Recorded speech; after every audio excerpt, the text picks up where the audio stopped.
Bonjour à tous et bienvenue dans cette nouvelle édition du Monde Pro vu d'un œil amateur. Aujourd'hui on va revenir, parce que la Coupe du Monde a commencé, on a sélectionné 2-3 matchs, celui de l'Argentine notamment. On va revenir sur le triplé de CR7, très important. Et on va aussi parler de la victoire des Bleus contre l'Australie, qui pour moi est une bonne chose pour un début de Coupe du Monde, même si la manière n'y était pas forcément, mais le plus important c'est de gagner. Donc aujourd'hui avec nous, nous avons un invité spécial, Axel, un coach. Il entraîne les U19, ouais, je ne me trompe pas. De l'email, voilà.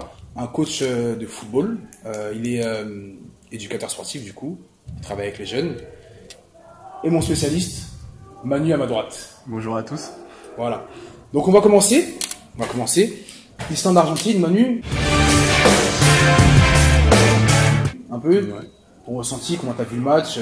Ça parle beaucoup de Messi. Parce que Messi, il a fait un match. Moi, tu vas me donner ton avis, je t'écoute.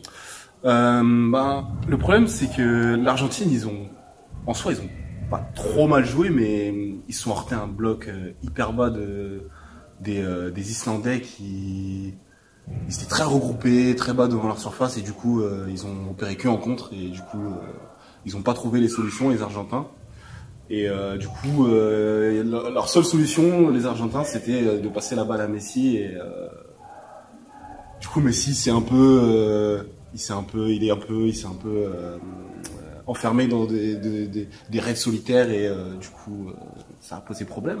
Mais ça, tu penses que c'est dû à quoi? C'est dû à le peu de qualité qu'a l'équipe d'Argentine? Ou est-ce que c'est les consignes du coach qui n'étaient pas bonnes? Parce que moi, j'ai regardé le match aussi, et c'est vrai que tu sentais que, j'allais dire, il n'y a pas de plan B, mais il n'y a pas de plan A non plus. Ouais. En fait, pour moi, pas de plan A non plus. Je pense que l'Argentine, ils ont trop axé leur plan de jeu sur Messi. Et du coup, comme tu dis, il n'y a pas de plan B. Dès qu'ils essayent de créer des actions collectives, ce qui n'aboutissent pas la plupart du temps, ils se retrouvent à faire la passe à Messi, et du coup, il doit trouver des solutions individuelles. Sauf que en 2018, c'est pas possible de résumer un plan de jeu à je fais la passe à Messi, on attend de voir ce qui se passe. C'est pas possible. Et ajouter à ça un manque de joueurs capables de faire la différence à 1 contre 1. Di Maria à gauche, il se retrouvait à toujours faire des passes en arrière, pareil de l'autre côté pour Meza. Et voilà, en gros c'est ça le plus grand problème. Puis le fait que Messi n'a pas les relais dans le jeu qu'il retrouve à Barcelone, que ce soit avec Iniesta ou Suarez. Du coup c'est le plus gros problème de l'Argentine, je pense. D'accord. Et toi, Axel, dis-moi un peu ton avis par rapport au match. Parce que plus t'es supporter barcelonais de moi, donc t'étais à fond derrière Messi, je suppose. C'est vrai, j'étais à fond derrière lui. J'aimerais bien qu'il fasse quelque chose en Coupe du Monde pour une fois, qu'on arrête de dire que c'est pas le meilleur joueur du monde parce qu'il a rien fait en équipe nationale. Ah oui. Moi, je pense que sur le match que j'ai vu, ils ont des joueurs de qualité, l'Argentine, mais le problème, c'est que ils sont trop dépendants de Messi. Ils sont vraiment dépendants de lui, c'est-à-dire que même les balles sur Di Maria, sur le côté gauche, de l'autre côté aussi, ça veut que revenir en retrait. Agüero fait des bons appels, mais ça regarde que Messi. Et franchement, s'ils sont encore dépendants de lui comme ça, ben, l'Argentine, ils ne feront pas grand-chose en Coupe du Monde. Ouais. Après, Messi, dans une équipe, c'est compliqué de ne pas créer une dépendance. C'est vrai. C'est Messi. C'est sûr. Donc évidemment, le coach qui a fait son équipe, il se dit, on a le meilleur joueur du monde, pour certains, on va faire l'équipe autour de lui. Maintenant, il faut trouver la solution. Déjà, moi, je trouve que défensivement, c'est pauvre. Je sais pas ce que vous en pensez. Moi, je trouve que défensivement, c'est pauvre. Après, bon, on fait avec ce qu'on a. Mais j'ai regardé les matchs en entier. Et moi, j'attendais qu'une seule chose. C'est que Dybala rentre. Pour le coup, je n'ai pas compris. Pourquoi il n'est pas rentré? Alors, certains me diront peut-être, quel poste te faire jouer? C'est pas facile de faire jouer à côté de Messi. Moi, tu ne peux pas le laisser sur le banc. Surtout quand tu vois que tu te retrouves dans une situation compliquée comme ça. Les Islandais, on sait comment ils jouent. C'est-à-dire qu'on les connaît. On sait que c'est une équipe solide. Il y aura beaucoup d'engagement, il y aura beaucoup d'impact. Mais justement, on parle beaucoup de l'Argentine, là, comme on voit là. On parle beaucoup de l'Argentine, mais on n'en parle pas assez de l'Islande. qu'ils ont fait pour moi, un bon match. Un bon match. Que derrière, c'était solide, ils mettaient le pied, et ils ont vraiment fait un plan. Ils ont vraiment fait un plan dans l'axe, un plan très intéressant dans l'axe. C'est-à-dire que dans l'axe, ça passait pas, quoi. Ouais, c'est clair. Mais justement, parce que là, je regardais un peu sur les réseaux, c'est une discussion que j'avais avec certains aussi. Je me posais la question concernant Messi. Est-ce que Messi, c'est pas le genre de joueur finalement qui a besoin d'un collectif? Tout joueur, pour moi. Oui, mais je vais aller plus loin.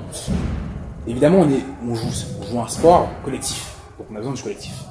Sur le terrain, ils sont 11. Il a besoin de ses coéquipiers. Ils en ont 10 autres. Mais tu as des joueurs qui sont capables, eux, seuls, de prendre un match, sortir les points du jeu, et même si le collectif n'est pas forcément de qualité, eux, faire des choses exceptionnelles. Même en étant exceptionnel, lui, sur le terrain, Messi, est-ce que lui n'a pas besoin de joueurs vraiment d'un minimum pour... Moi, j'aimerais bien répondre à ça. Parce qu'on a vu l'Argentine en match de préparation, notamment contre l'Espagne, qui pouvait avoir une certaine cohérence collective, que ce soit offensive ou défensive. On sentait qu'il y avait quelque chose dans les 20 premières minutes. Bon, après, ils ont pris le score qu'ils ont pris, mais on a senti qu'il y avait quelque chose. Mais là, le fait de rajouter Messi, parce que du coup, c'était sans Messi contre l'Espagne, mais le fait de rajouter Messi, ils savent pas quoi faire sans lui, en fait. Et c'est ça que je reproche un peu à Sampaoli et les autres joueurs argentins, c'est que vraiment, il y a vraiment rien, que ce soit défensivement ou offensivement, il y a pas de structure. Ça passe la balle à Messi et c'est à lui de faire des différences dans l'axe, comme Fekir un peu à Lyon, tu vois. Et c'est ça le plus gros problème. Messi, si autour de lui il y avait une certaine structure de jeu et que on arrivait à le trouver décalé ou dans des espaces, ouais, mais il arriverait. C'est pas le Barça. Il n'y a pas besoin d'être le Barça pour. Je suis d'accord avec toi, mais pour faire des décalages. Oui, c'est clair. Mais il y a des choses. De... Évidemment, en sélection, tu as des rassemblements 2-3 fois par an. Mais moi, pour moi, ça, c'est un faux argument. C'est pas mon argument. Ouais. Je dis simplement que c'est un fait. Ouais. Donc, les joueurs sont capables, évidemment, de faire comme tu l'as dit, des doublements, des 1-2. Il y a les joueurs. Il y a les joueurs. Parce que moi, en plus, du coup, je trouve que offensivement, ils ont des arguments. De belles individualités. Et il y a de quoi faire. Maintenant, il faut savoir les faire jouer ensemble. Il faut trouver la bonne recette pour s'après. Moi, je pense que Dybala, faut qu'il joue. Oui.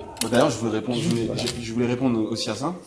C'est que moi, je pense que Dybala et Messi, parce qu'ils ont joué, moi, j'ai regardé quelques matchs des qualifications de l'Argentine pour la Coupe du Monde. Notamment, je crois que c'était je sais plus c'était quelle équipe, mais bref. Dybala et Messi, ils étaient sur le terrain ensemble. Sauf que le problème, c'est que c'est deux gauchers, 2 9,5, et ils ont à peu près les mêmes repères sur le terrain. Donc ça veut dire que quand Messi il se déplaçait sur un terrain, Dybala forcément il pouvait pas aller dans ces zones préférentielles, donc il se déplaçait autre part sur le terrain, mais on le sentait perdu. Du coup, partant de ce principe, Messi commençait à jouer à tous les matchs, Dybala n'en jouera aucun. Si jamais on joue dans tout le monde. Moi, l'Argentine peut trouver des réponses sans Dybala. Après, Dybala, oui, c'est clair, d'autres joueurs. Donc, moi, j'essaierais de trouver des réponses sans Dybala. Mais après, c'est une option. D'accord. Moi, pour moi, pour moi, Dybala, c'est un très bon joueur. Sachant que très Messi, bon, moi je dirais très très bon. Sachant que Messi, c'est le repère de l'Argentine, Dybala peut jouer un autre poste. Moi, je le verrais bien, par exemple, sur le côté droit. Sur le côté droit. Je le verrais bien sur le côté droit. Pourquoi pas? Il pourrait changer de poste et apporter quelque chose de plus. Oui, parce que c'est le collectif qui prime. C'est le collectif qui prime. Il pourrait apporter quelque chose de plus, moi, je pense. Bon, on verra. Prochain match, on verra. De toute façon, on fera les pronostics par rapport à ça à la fin. On va parler du Portugal-Espagne, on va parler de CR7. Parce qu'il a fait un match, si vous avez vu moi personnellement, je me suis régalé.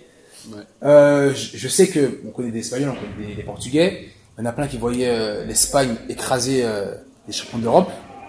Évidemment, les Portugais n'étaient pas d'accord parce que c'est champion d'Europe, on connaît les Portugais.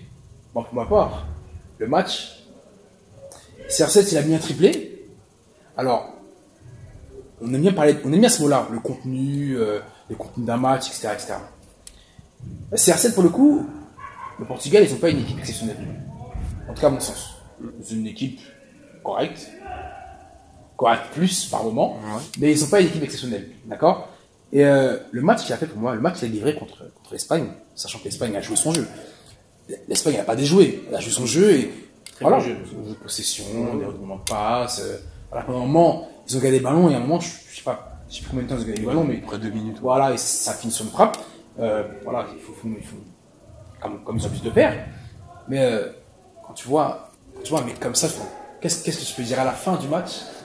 Le gars, il t'envoie un coup franc. Ouais. Alors ça fait je sais pas combien de temps que ça va marquer coup franc. Oui, ça fait longtemps. Qu'est-ce que je veux dire? Moi, je disais que avant qu'il frappe son coup franc, je disais que ça faisait au moins 1 ou 2 ans qu'il avait pas mis de coup franc comme ça direct. Et je disais à mon père justement que je le voyais pas marquer. Et franchement, je suis pas portugais, mais il m'a vraiment fait vibrer. Il m'a vraiment fait vibrer. Des frissons. Sur le coup franc. Et, ouais, franchement, gros, je lui tire mon chapeau sur sa performance contre l'Espagne. Et du coup, je voudrais aussi rebondir sur le match. Et franchement, le Portugal, sur les 10-15 premières minutes, ils ont été très intéressants sur le pressing qu'ils ont mis en place. Ouais. Ils ont étouffé l'Espagne, ils n'arrivaient pas à jouer. C'était assez intéressant. Et après, ils ont pas pu continuer comme ça tout le match. Ils ont été fatigués, donc ils ont laissé le jeu espagnol se mettre en place. Du coup, ils ont été acculés, ils ont pris des vagues. Et puis après, voilà. Costa, il n'en faut pas deux. Il n'en faut pas deux. Toi, t'as regardé le match en tant que Barcelonais. Bon, Messi fait une entrée en Coupe du Monde plutôt moyenne. Parce qu'il faut souligner ça. Il a un penalty, il le rate. À la fin du match, dans les arrêts de jeu, il a un coup franc. Qui le rate. Enfin, c'est pas le coup franc le plus facile qu'il y avait à mettre, mais il le rate aussi. Mais c'est vrai qu'en comparaison avec Ronaldo, penalty, il la met, il met un doublé, et à la fin, dans les arrêts de jeu, il te met un coup franc. Rien à dire. Qu'est-ce que t'as redit? En tant que Barcelonais, ou en tant que supporter et amoureux de foot, qu'est-ce que t'as pensé un peu du match? Franchement, en tant qu'amoureux du foot, j'ai tiré mon chapeau. Franchement, il tient vraiment le Portugal. Comme tu parlais tout à l'heure, tu parlais du contenu. Parce que j'entends beaucoup que Cristiano Ronaldo avec le Real de Madrid inscrit beaucoup de buts, mais sur le terrain est un peu transparent. Mais là, il était partout. Il était partout. Il ne s'est pas arrêté.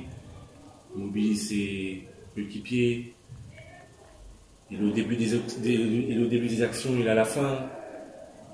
Il a couru, un triplé super. Il a couru à la fin, il était fatigué. Ouais, après, le penalty, il provoque lui-même.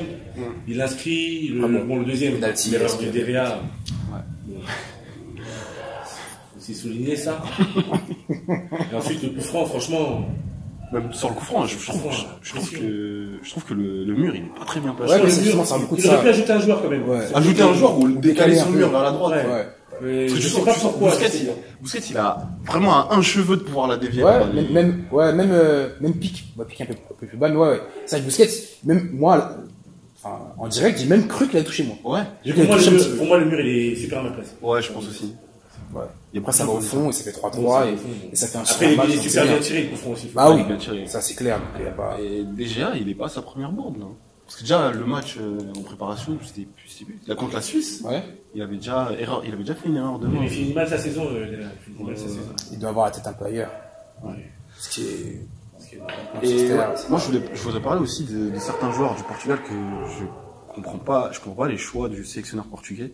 Notamment de ne pas avoir inclus dans sa liste, pour moi, le meilleur arrière droit de Serie A, qui est Cancelo. C'est vrai. Meilleur arrière droit. Meilleur arrière droit. Et je lui dis, je maintiens, meilleur arrière droit de Serie A. Ouais. Et surtout quand on voit le mec qui met titulaire, Cédric, pour moi, il est complètement nul. Complètement nul. Je comprends pas ce qu'il fait là. Donc voilà, ça c'est des choix que je comprends pas. Et il y a un autre choix que j'ai pas compris, c'est de mettre Bruno Fernandes milieu gauche. Ouais. Alors que le titulaire depuis, j'ai pas trop suivi les qualifications, mais en tout cas à l'Euro, on a vu que ça avait bien fonctionné, c'était de mettre João Mario à gauche. Et même j'ai bien aimé son entrée moi. Et ouais, du coup, enfin, je sentais qu'il était pas, c'était pas une bonne position pour lui, pour Fernandez. Et même Gonzalo Guedes, pour moi, les deux joueurs, ils avaient pas le niveau de ce match. Ouais. Et moi, j'aurais André Silva. C'est pas le aussi. Ouais, bah après, pour moi, il a pas le niveau, tu vois, de Ouais. ce genre de match. Je dis pas qu'il peut pas jouer au Portugal, mais pour moi, dans ce match, je le voyais pas titulaire. Et j'ai bien aimé l'entrée d'André Silva, justement. Et je pense qu'il aurait, l'association Ronaldo-André Silva, elle aurait pu poser des problèmes à la défense de l'Espagne. D'accord, ok. On va parler un peu de l'équipe de France, de nos Bleus, qui ont fait une belle entrée dans cette Coupe du Monde. Ouais. Ah oui, pour moi c'est une belle entrée, on a gagné. Ouais. Donc voilà, Ouais. c'est Si on regarde le score, ils ouais. peuvent faire ça comme ça jusqu'à la fin de la compétition. Moi ça me va. On la prend comme On ça. va gagner la Coupe du Monde, Moi, ça tel va. le Portugal a gagné l'Euro. Non, ce sera jamais pareil. Mais bon, donne un peu ton avis sur le France-Australie. Qu'est-ce que t'as pensé Déjà- du match? Déjà, une première chose, je pense qu'à la tête de notre équipe, on a le plus grand imposteur de... Qui Deschamps? Oui. Oh, t'exagères. Oui, C'est t'exagères. terrible, mais non, mais c'est... T'as vu à quoi? Ouais, l'équipe, elle ressemblait à rien, c'est un truc de fou. C'est, on commence une compétition. Pour moi, là, Ouais, mais en les vrai, joueurs, ouais. ils ont beaucoup de pression. Ouais. Moi, je parle même pas sur... sans parler des prestations individuelles, collectivement, ça ressemble à rien. On est dans la continuité des matchs amicaux, en Alors, fait. bah, du coup, tu t'attendais à quoi? Parce que moi concrètement. Moi, je bah, m'attendais à mieux, parce qu'ils disaient, tous les joueurs, ils disaient, ouais, quand ce sera la compétition, ce sera Oui, mieux. ce sera En mieux plus, ils dans ont la- eu du temps pour travailler un peu. Oui, mais quand ils disaient ça, ça sera mieux dans la performance. Pas dans ce qu'ils vont proposer. C'est-à-dire Mais- que même s'ils gagnent un match, là, le prochain match, on va en parler après contre le Pérou, même s'ils gagnent 3-0, ça serait bien, hein, mais bon, le Pérou, on a vu c'est pas des rigolos, mais même s'ils gagnent 3 ou 4-0, donc du coup, ils ont eu raison dans la performance. Oui, oui. Après, dans ce qu'ils proposent. Ouais, bah, c'est pour ça que je critique Monsieur Deschamps, Didier Deschamps, parce que, en vrai, individuellement, j'ai pas forcément grand chose à leur reprocher, mais c'est vraiment, la cohérence collective, ça veut dire, genre, si mon coéquipier fait une course vers l'avant, est-ce que je reste là, ou est-ce que je cours avec lui? Enfin, c'est vraiment ce genre de choses, tu vois, que je critique. Genre, moi, je parle, genre, contre l'Australie, on a pas vu de pressing contre une équipe qui s'est même pas relancée. Il y avait, en défense centrale, il y avait Trent Sainsbury. T'imagines? Il a joué à l'Inter. Ouais, Quand on n'avait pas d'argent. ouais, je me rappelle. Donc c'est terrible. Un mec, il a deux cises, tu sais, il a deux hachoirs à la place Ouais, de c'est vrai que pied. c'est pas On n'a ça. pas fait, on a fait aucun pressing sur la défense. Enfin, on en a fait, mais les rares fois où on en a fait, ils ont été en difficulté. Et genre, on propose pas de pressing contre une équipe qui, leur sport favori, c'est le cricket. Faut le rappeler, tu vois. C'est pas mal aussi au rugby. Au rugby aussi. Donc, vraiment, il y a des choses que je comprends pas. La distance entre nos lignes, entre notre attaquant et notre défenseur, il y a au moins 50 ou 60 mètres. C'est pas possible, tu vois. Enfin, il y a des choses comme ça. Pour moi, ça relève du coach, pas des joueurs en eux-mêmes. Et c'est pour ça que je dis qu'on a un imposteur à la tête de notre équipe. Ouais, après, bon, du coup, on Surtout que verra. ça fait 6 ans qu'il est là. Oui, mais je pense qu'il plongé en sera là 2020. encore pendant quelques temps. Et toi, qu'est-ce que t'as pensé un peu du France-Australie? Qu'est-ce que t'as pensé un peu du match? Moi, sur ce match-là, Ressenti. franchement, bon, on retient la victoire. Moi, c'est moi ce que je retiens, moi, personnellement. Franchement, ça fait plaisir de gagner, franchement. On a eu chaud, mais c'est passé quand même. Avec de la chance. Moi, la question que je me pose, c'est les consignes Que donne que Didier Deschamps a données à nos trois devants. Parce qu'ils ont permuté. Ça, pour permuter, ils ont permuté. Ah là, franchement, on les a vus à droite, on les a vus à gauche. Un à droite, un à gauche, un devant, ça a changé, ça a changé. Mais j'aimerais savoir, parce que quand ça permute, c'est bien de permuter. Mais il faut bien c'est quoi le qu'il but faut bien qu'il y ait un but. Oui. Il n'y a pas de but là. Oui. Ça a permuté à mort. Oui. Ça veut dire que ça partait à droite, ça partait à gauche. Je sais pas quelle consigne il leur a donné.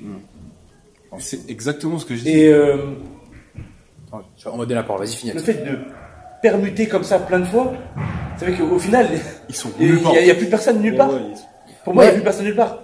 Ouais. C'est-à-dire Après, qu'à un moment, il y a un moment, je pense, c'est vers la demi-heure de jeu, c'est Griezmann qui a pris le côté droit.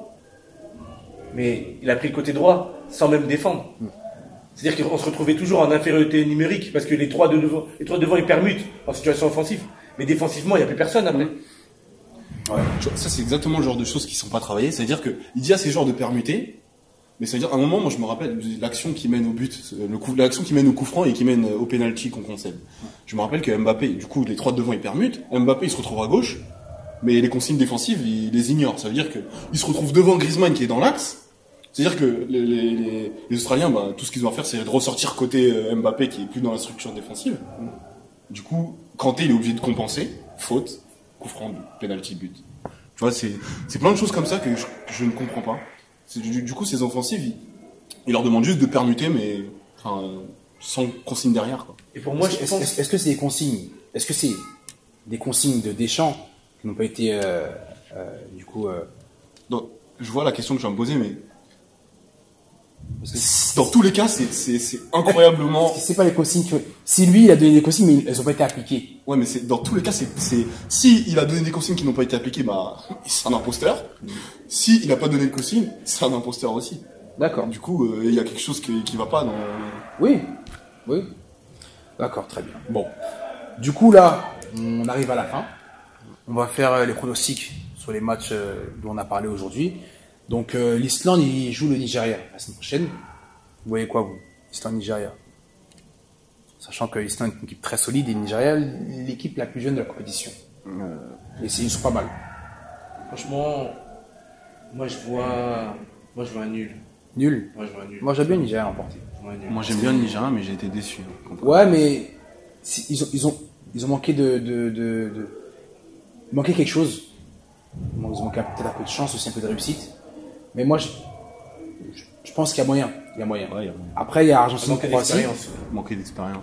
Il manquait beaucoup d'expérience. Argentine-Croatie. Il va falloir faire attention les Argentins parce que Croatie joue au ballon. Croatie, il y a des joueurs de ballon. Mais pour moi, avec une équipe joueuse comme la Croatie, je vois l'Argentine s'imposer. Parce Ouais. qu'une équipe qui est mobilisée tous derrière, je pense qu'ils ont plus de mal. Mais avec une équipe qui est joueuse, je pense que ça va laisser des espaces. Et avec ces espaces-là, Ah, mais si, il va je pense les que- croquer. Hein. On va voir. je pense que Léo va faire quelque chose. On va voir si Léo fera quelque chose. Portugal-Maroc. Moi, je vois le Portugal s'imposer. Ouais. Ah, pour moi, le Maroc, ils sont plus... Ils ont rien à faire. Non, pas ça, non. Ah, je sais pas. Ils sont passés à côté de leur premier match parce que perdre contre l'Iran quand même. Ouais, c'est Mais gênant. bon, C'est gênant. c'est vraiment, ça fait vraiment tâche en plus. C'est dommage en plus. J'espère. C'est dommage, mais perdre contre l'Iran, franchement, je vois ça a dû faire du bruit dans les vestiaires après ce match. C'est des points donnés à l'Iran. C'est des points donnés. Ça a dû faire du bruit dans le vestiaire. Ça a dû casser quelque chose. Franchement, je les vois pas s'imposer du tout. Et franchement, s'ils s'imposent, bravo à eux. Hein. Mais franchement, Du coup, c'est eux qui prennent, c'est l'Iran qui prend l'Espagne. Du coup, ils ont une chance quand même. L'Iran? Ah non. l'Iran, avec un 3-3 comme ça, franchement. Non, je pense que l'Espagne aussi va s'imposer, clairement. Et nos petits bleus, du coup? Nos petits bleus? Moi, je les vois s'imposer contre le Pérou. Le Pérou? Ouais. Ça serait bien. Ouais, le Pérou, j'ai vu, il laissait beaucoup d'espace dans leur dos. Mais là. tu peux pas avoir la tactique là, parce que là, on a vu au final, il a fait Ouais, entrer D'ailleurs, il y a un autre Olivier truc. Giroud, ouais, parce Il y a un que truc la que j'ai dernière pas fois, t'avais parlé tu voulais que sur les côtés, il n'y ait pas Var et Hernandez. C'est ce qu'il a fait. Ouais. Non, mais d'ailleurs, notamment, je trouve que, moi, je suis pas un fan de Giroud, mais le match où il fallait mettre Giroud, il l'a pas fait. C'était un match pour lui. Hein. C'était un match pour lui. C'était un match. Mais il a fait une belle entrée en tout cas. Non, mais Bah, c'était pour lui. c'était un match pour lui. Donc, je comprends pas pourquoi. Il fallait un point, il fallait un point fixe point dans l'axe fixe, ouais, exactement. qui vienne Bouger les- qui ouais, vienne ouais, bouger, qui derrière. vienne bouger. Ouais. Et puis que les centres viennent des côtés avec Mbappé sur le côté, Dembélé de l'autre côté, Exactement. ça aurait pu apporter quelque chose. Voilà. Après, c'est les choix de Monsieur Didier, notre sélectionneur. On espère que ça va mener au bout. On avait démarré en 4-2-3. Et je suis sûr qu'il va mettre 3-3. Je suis sûr Là, qu'il va prochain mettre match. Giroud pour le prochain match. Ouais, Alors je qu'il suis faut, comme aussi, je alors sens. qu'il faut mettre Mbappé, Dembélé, Griezmann. Je le sens aussi. Il fait tout à l'envers. Je sens, il va mettre Mbappé sur le côté, mais bon. On verra ça la semaine prochaine. En tout cas, juste une bonne soirée. Merci, toi aussi. À la semaine prochaine. Et n'hésitez pas à réagir, à poser des questions. Merci à vous. Bye bye.